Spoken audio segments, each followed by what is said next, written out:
जुगनू को बचपन से ही अपने बालों से खूब प्यार था, जिसके चलते वो अपने बालों का बहुत ज्यादा ख्याल रखा करती थी। उसके बालों की लंबाई 12 फीट थी। उसकी माँ शांति अपनी बेटी के लिए रिश्ते तलाश कर रही थी, लेकिन उसकी शादी के लिए जिन लड़कों का रिश्ता आता था, वो उसके बालों को देखकर उसे रिजेक्ट कर देते थे, क्योंकि उन्हें ऐसी बीवी नहीं चाहिए थी जो दिन रात बस अपने बालों में ही लगी रहे। ऐसे ही एक दिन हर्षित नाम का लड़का अपनी माँ रमा के साथ उनके घर आता है। जी, हमने सुना है कि आपकी बेटी के बाल बहुत लंबे हैं, जरा बुलाइए तो उसे। हाँ जी हाँ, अभी बुलाती हूँ। लीजिए, आ गई हमारी बेटी।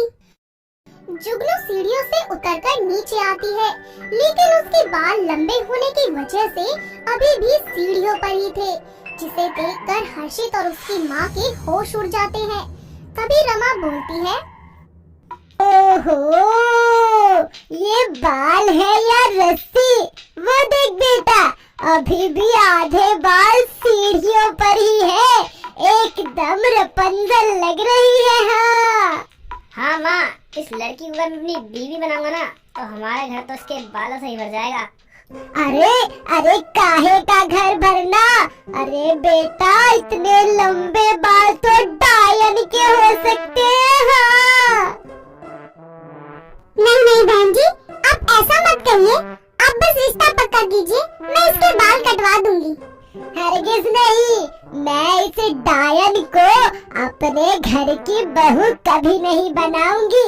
चल हर्ष बेटा, वरना ये डायन अपना जादू चला देगी। हाँ। दोनों माँ बेटा वहाँ से 9-11 हो जाते हैं।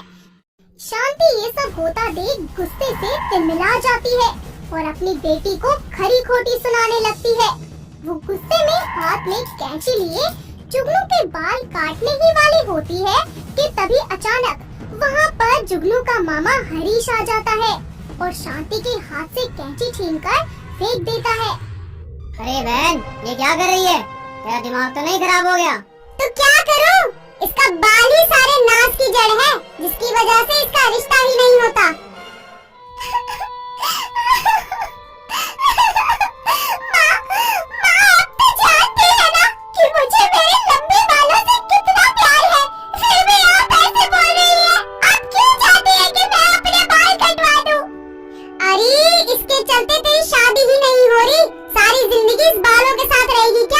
कैसी बातें कर रही हो? बाल तो औरत की शान होती है, और आप इसकी शादी की चिंता बिल्कुल मत करो। जुगनू की शादी अब मैं करवाऊंगा। तो आप कैसे करवाएंगे? अरे वो आप मुझ पर छोड़ दो, अब से जुगनू मेरे साथ मंसूरी में रहेगी। बेटा, अपना सामान बांध और तैयार हो जा। इस तरह जुगनू अपने मामा के साथ मंसूरी चली जाती है। हरीश उसका कॉलेज में दाखिला करवा देता है। वहाँ भी सभी लोग जुगनू के इतने लंबे बालों को देखकर तरह तरह की बातें करते हैं। कोई उसकी तारीफ करता तो कोई हैरानी से बस देखता ही रह जाता। ऐसे ही एक दिन कॉलेज में वीर नाम का लड़का उसके बालों को देखकर कहता है, ओ तेरी, ओ भाई, बाल है या नाग? नहीं रस्सी, नहीं झाड़ू। अरे मैडम, सारा खाना अपने बालों को ही खिला देते हो क्या? जी हाँ जी, आपको कोई दिक्कत है मेरे बालों से? जी हाँ जी, बिल्कुल है। कहिए फिर क्या दिक्कत है? जी, आपके लंबे बालों के चलते हमारे कॉलेज के झाड़ू वालों का काम ठप हो गया है, क्योंकि झाड़ू तो आपके लंबे बाल ही लगा देते हैं। हे भगवान, अगर शक्ल अच्छी नहीं है तो कम से कम बात तो अच्छी कर लो। अच्छा, तो तुम ही बता दो कैसे बात करूं? तुम आगे से हटो, तुम जैसों के मुंह लगने का कोई शौक नहीं है मुझे। इतना कहकर जुगनू वहाँ से चली जाती है। वक्त बीतता जाता है, वीर जुगनू को परेशान करने का कोई मौका नहीं छोड़ता।